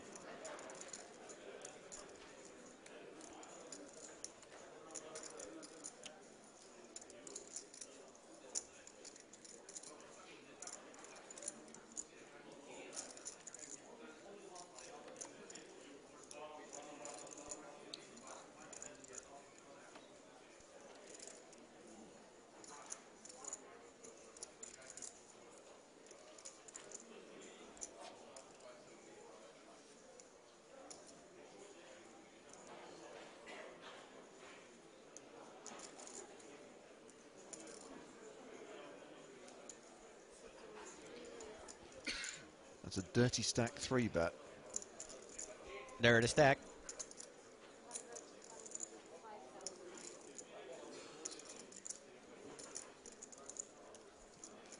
Voss folds the big blind, so it's back on Harold. And with his stack size, David, can you explain why he would do this rather than just go all in? I mean, he can definitely do this with value hands that, with his image, he knows that there's a good chance Harold might decide to go all in, not believing him.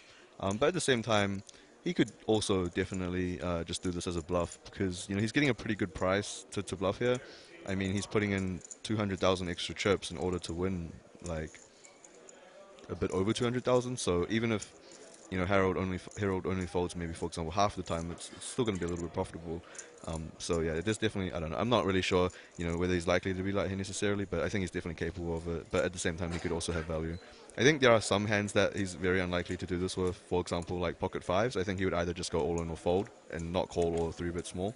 But, certainly hands with like nines, ace queen, things like that, which he thinks that he can induce a worse hands to shove. Hands he's going to happy to 3-bet get it in with. Right, exactly. And as well as some bluffs that he can't call or jam with, maybe. He's now playing a 28 big blind stack. Yeah, I mean, he went from, I think, like $1 million to 1.4 million in just 2 hands from taking down the blinds or like a raise. So you can just see, like, really it makes such a big difference when the antes are pretty big and, yeah, the blinds are big, I guess. So if we get down to 9 players before the end of the level, we'll take the break early. Then we'll have the final table set play through the next 2 levels. Well, the rest of this level and the next level.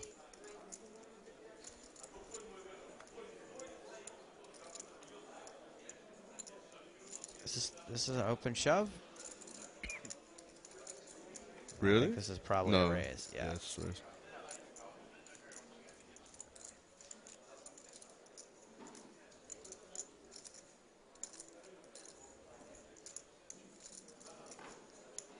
So raise to 100,000.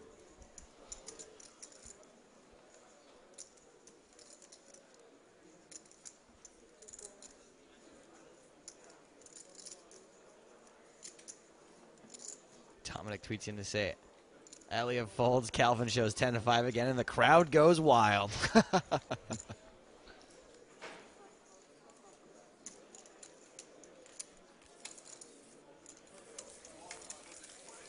Dane's got a question for you, Dave. He says, I don't get why stalling with aces is angle shooting. Why am I not allowed to act like I have a tough decision? Yeah, I mean, like I said, it's kind of borderline. I'm sure different players have very different opinions of that. Like I said, I personally, I mean, I'm someone who generally makes decisions pretty quickly. So for me personally, I wouldn't really. And you're not saying stalling at all with aces. Yeah, I mean, you should borderline definitely take some time. I'm not saying you should instantly shove when you've got an easy hand to shove. I just mean, you know, if you're taking like, I don't know, 5 minutes when you've got 18 big blinds to decide whether to shove or not. Personally, I wouldn't do that. I mean, if you did it, you know, whatever, I'm not going to hold it against you. Like I said, I think it's somewhat borderline angle shooting. I mean, I don't know. People can give their opinions on that if they want. We'll call it one step below angle shooting. Yeah, I mean, I don't know. Like I said, I'm actually going to ask some, you know, pros about this, like, you know, after the commentary, actually, because I'm kind of curious now. I mean, again, you know, if you've got, like, a lot of big blinds and it's genuinely a stack that you would take a while to make a decision with some tougher hands, then I think it's fine. But with 18 big blinds, you know, really, I think there's not too many hands that you would really need to think more than a few, like, I don't know, 3 minutes with or something. I bet this is the first time you've heard this one, Stapes. Oh, Chris says, I watched you in Horrible Bosses. You sound different in that film. You got a cold? And how was it working with Jennifer Aniston? Lol. Actually, I do have a cold, and working with Jennifer Aniston was awesome. It's one of the best moments of my life. So thank you, Chris. I do get the Charlie Day thing a lot, which I find fairly complimentary. Still think Ellis in Die Hard is the best Joe Stapleton lookalike. Hans, Booby, I'm your white knight. I've inspired the man who does the best photoshops on the planet.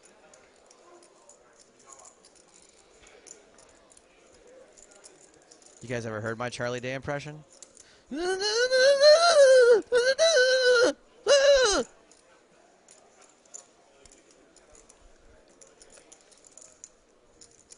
I love it when you confuse Ilya. I love it when the Russian commentators look behind like, what on earth is going on over there? Why are they so quiet once again? The Russians didn't react at all, by the way, when he turned over 10-5, because they're all like, oh, no, yeah, the math works out. Yep, the math checks out, definitely. Why did he take so long? It's an easy call. This call very easy.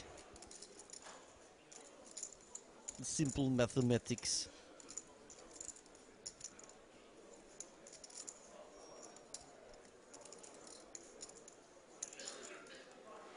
So Anderson raising to 100,000, Aliyev calling, Harold re-raising, a 3-bet to 290,000. All the Russians have been talking about, actually, is how Anderson never folds, and he's, like, loathed by the Russian players. Because he keeps destroying them online? Yes. So that classic Anderson.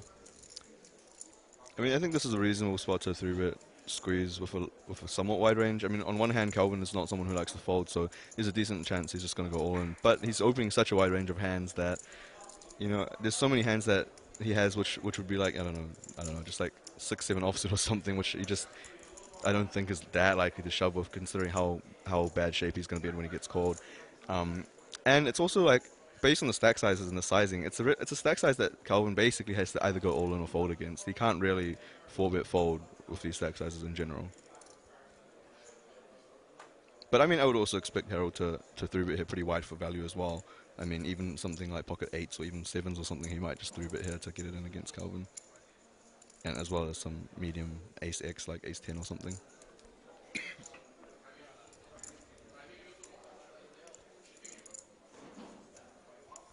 Well, Aliev's probably calling a little tighter than Anderson is raising.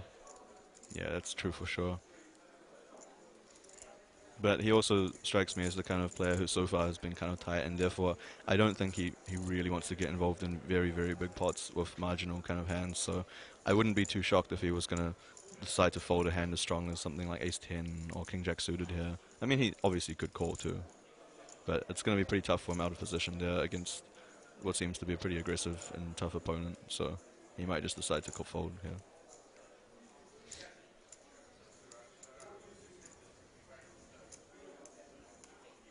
James, how often do we see, too, that right on, like, the final table bubble, like, two absolutely massive stacks get it in, and then there's some guy that goes to the final table with, like, 40% of the chips? It seems like every EPT, that's how it goes down. That's a fair point from Campo on Twitter. Says you should bring Paul Berender back to the commentary booth because at least people then go out of the tournament. Paul is great for generating action. Remember?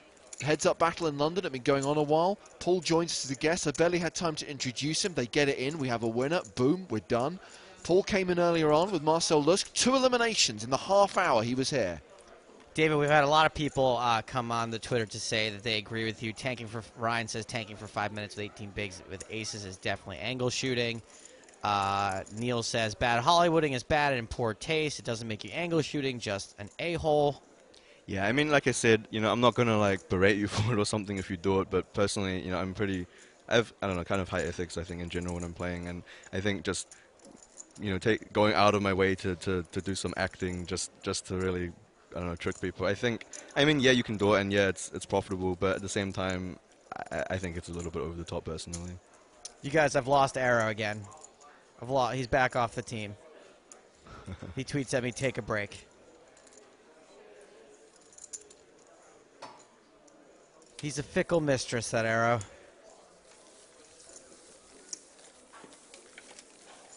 Arrow, my response to you is take your meds. Raise and take it for Harold. Raising small to big. Actually, a question here from Alan. He says, when did it become standard to 3-bet shove a 20 big blind stack? Wasn't the board at 12, 13 big blinds before? Maybe Yeah. in the 70s. Yeah, I mean, it's kind of standard these days. People are raising way wider ranges of hands, and especially when there's antes, there's just so much dead money that when you shove, it can be pretty profitable with, yeah, the hands you choose to shove with in general. I mean, when there's no antes, yeah, 20 big blinds is quite a lot, although there's still some hands that shoving is probably the best play with. But yeah, when there's antes, there's just a lot of hands that it would make sense to shove over a wide opener with.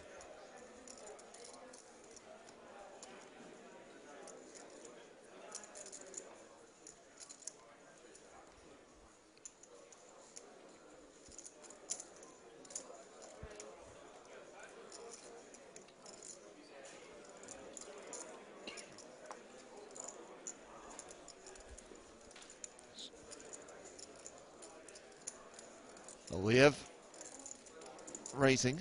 Yeah, and when Harold say on the button, I think given that he probably thinks that Aliev is probably going to be like a bit scared money, or maybe just in general not as strong of a player as himself, he's probably not going to fold too often on the button position. I expect him to both 3-bet a lot and call a lot, and probably 3-bet more, just so he can kind of, I guess, isolate him. And often I think he's going to expect Aliev to fold, which is obviously not a bad result for him.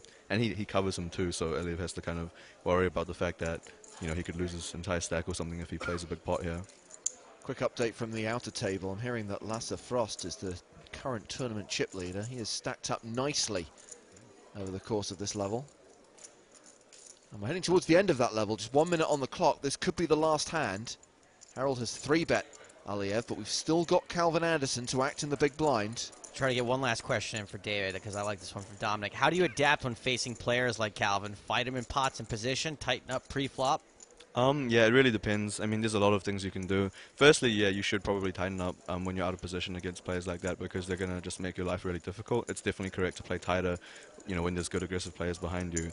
That being said, you're also going to have to call wider in position, and also, I mean, both in and out of position. I guess you have to be kind of lucid because they're going to have wider ranges. So hands that you might fold against tighter players are actually going to do pretty well against players like Calvin who have such a wide range. So, for example, if you've got a hand like Jack-10 offsuit, I mean, against someone who's only raising good broadways and decent pairs, you're going to be pretty crashed. You're going to be dominated quite often, and when you make a pair, it's not going to be good very often. But against Calvin, I mean, Jack-10 dominates some of his range and stuff like that. So you're going to have to call with more hands like that, and 3-bit more, I guess, as well. To summarize, you got to white knuckle it. Yeah, you got to. I would say, generally speaking, the easiest recommendation is to tighten up out of position against this player and widen up in position. Well said. So Aliyev called the 3-bet, out of position. He's checked the flop, which is King Jack 4 with 2 spades. That's it. We are done with this level. There will be a break after this hand. Harold continues, as one would expect him to do.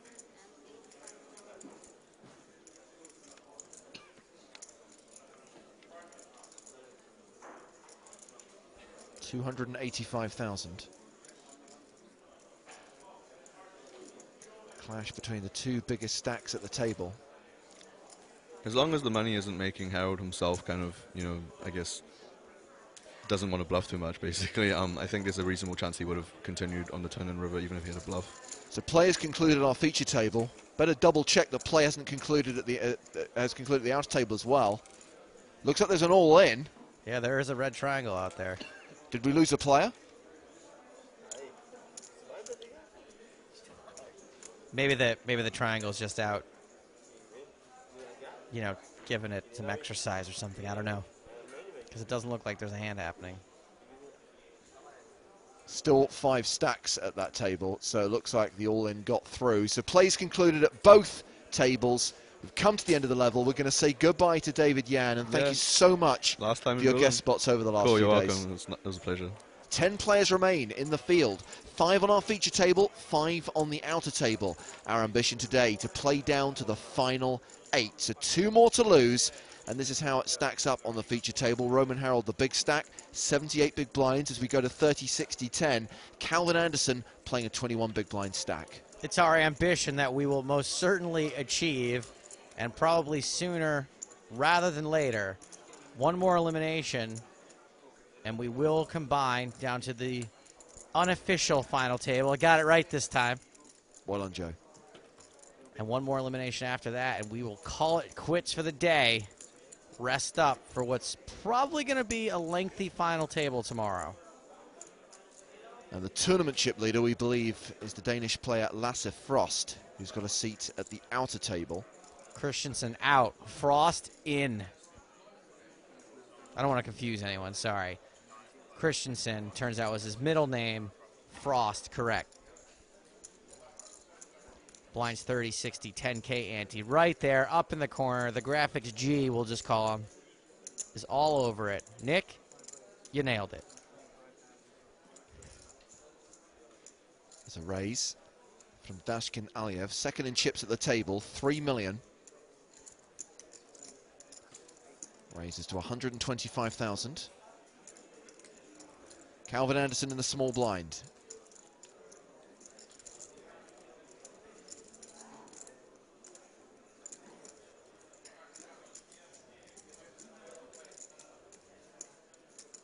Oh, Cal 462888741 is back.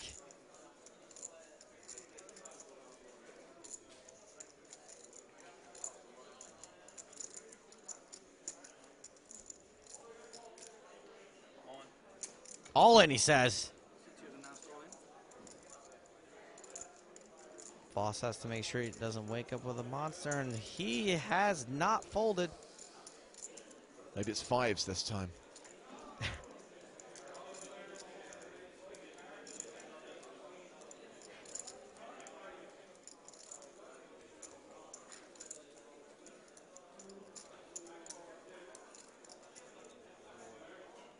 He reshoves. And Aliyev also has a decision. We are all out of triangles. Now, what was that noise from the outer tables? Was that a big hand on our outer table, or was it from the high roller? Should I go out there and look? We got people down on the floor. They can report back to us. We've got people. Now, Aliev has both players covered. Correct. So if he were to call, both Voss and Anderson would be at risk. And if he busted them, that would be it. Final table. So don't let that influence your decision at all. You would also ladder up immediately. That is a fold. He passes. So Anderson, the all-in player. And Voss did wake up with a monster.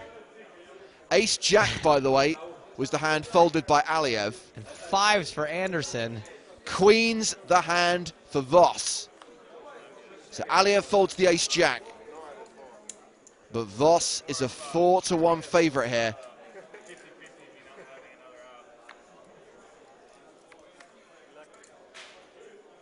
Oh. Aliev is not going to like that flop. Daniel Gay Puddin saying it would have been the final table. Anderson needs a 5. No present for him on the river on his birthday. He exits the tournament in 10th place. I have to say, he is one of the most interesting and entertaining players we've ever had on an EPT Live feature table. He's #1 in the online rankings, but he will not be making it to the final table of this tournament. Calvin Anderson departs in 10th place. You know, and that's just how unforgiving tournament poker can be sometimes. You know, he may have made other mistakes that we just weren't privy to, but that calling with the 10-5 ended up being not the worst mistake ever. But, I mean, for his tournament, it was. You know, after talking about that hand with some of the other commentators, with David Yan, obviously that was a misstep calling off with the 10-5. Not as bad as it looks. But that's how tournament poker works. Usually it's just one mistake, and it doesn't even have to be a terrible mistake. And it's just difficult or sometimes nearly impossible to recover from there. So here's what's going to happen. Seems that there's still a hand in progress at the outer table. No, they finished. So they're stacking chips there. There's going to be a draw for seats around our feature table. They're going to play 9-handed until we lose one more player. Then we'll have our final 8. We'll have our official final table, and they will play this thing out tomorrow. So this will be the last draw of the tournament, because the final table will be the same seat assignments minus the player who goes out next. And let's talk about the payouts here. 9th place gets exactly the same as what Calvin Anderson just got for 10th, 56,000 euros. Okay. The money then jumps to 77,000. So that's what you get for finishing in the final 8. Everyone else guaranteed a 6-figure score. 110,000 for 7th, 155,000 for 6th, just over 200,000 for 5th, 255 for 4th, 325 for 3rd, 531 for the runner-up, 880,000 euros for the champion of EPT9 Berlin. So that's a 350K difference from runner-up to winner, which is more than 3rd place money. I think there's a pretty good shot, James, that when it comes down to that point in the tournament, that we are listening to some deal conversations again, especially, I'd say, given the sort of pedigree or lack thereof for a lot of the players that are still alive in this event. I think most of these guys are now playing for more money than they've ever played for in their entire lives. Well, we had 2 very accomplished players with a proven track record heads up last year, Joe. Obviously, Andrew Chen and Davide Katai. And both those guys were very keen to chop that prize money because they understood the variance. Right, and I think that sometimes, you know, experience does lead people sometimes to make decisions because, like you said, James, they understand just how quickly fortunes can change when it comes to heads-up poker, how even though one person may have an edge or a chip advantage or both, that, you know, it's really hard to be a huge favorite heads up. So my guess is that with these guys, that there will be some deal talk at some point, and that, you know, we talk about it all the time. It's just so top-heavy. I mean, that is just an absolutely, in a non-disparaging way, but a disgusting jump from 2nd to 1st place, 350,000 euros. While we're just doing the seat assignments for our new featured table, a reminder of the details for the EPT Live free roll. Chances are that we'll be finished. I hope we'll be finished by the time this tournament starts at 8:15 this evening. Neil J is the password you need. Neilj, all lowercase, will get you into that free roll in the EPT section of the tournament lobby. You'll notice that the dealer is verifying the chip counts of the players who were on the outer table. Thomas Lamash, the tournament director, overseeing the seat draw. And we've got 13,000 players currently in the free roll, so plenty of seats available. And I would say hop in that now, because when we lose a player, this broadcast is going off the air, and you will have no one to ask about the password. Campos on Twitter, has it ever happened that players from the same country have won back-to-back EPTs, that Pascal Voss could potentially follow in the footsteps of his fellow countryman Ruben Visser? Can I take a guess at this? Yes. I want to say yes, and I want to say it was Denmark. Well, we've had back-to-back winners for numerous countries. Okay. Germany, for example, Martin Schleich, followed by Benny Spindler. However, the Danes went one better than that. They did three. Three in a row, exactly. Mickey Peterson was the winner in Copenhagen on home soil. And then it was Fredrik Jensen, who won in Madrid, followed by Yannick Rang in Campione. So 3 Danes back-to-back, and that was only in the last season of the tour. Any Danes left alive in this event? Yes, and we believe that that Danish player, Lasse Frost, is the chip leader. Actually, someone, Niels tweeted in right before the break, Lasse Frost running hot, kings over ace-queen, ace-king made a straight over 8-9 straight, trips over trips, had a guy out-kicked. So if he is running that hot, and it's not just running hot, by the way, it's running hot and having someone else run just slightly less hot than you. You know, you have to have someone make a costly second-best hand. That would indicate that he probably is the chip leader.